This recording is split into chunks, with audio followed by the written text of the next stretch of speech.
Hey guys, in this video, I'm going to show you how to back up text messages to Gmail on Android. So if you want to back up your text messages to your Google Drive, this is how you can go about it. With the traditional Android app, you may sometimes not be able to see your backed up messages. And for this purpose, we're going to be using the Google Messages. Now, before we start downloading Google Messages, there's a single settings you need to enable before this starts working. Open settings on your Android device, and then in the search section, you want to search for backup. Or scroll all the way till you find Google and tap on Google. On your Google account, you will see backup. Tap on backup.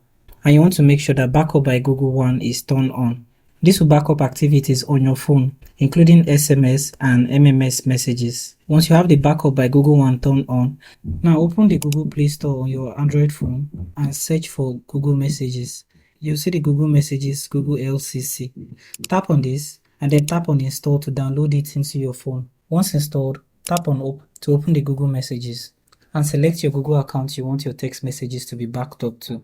If you have multiple accounts, tap on the arrow pointing down beside your current email and you should be able to see your other accounts. You can also add another account if you've not yet signed in into your Android device. Tap on Continue, and to use the messages, you need to make it your default SMS app.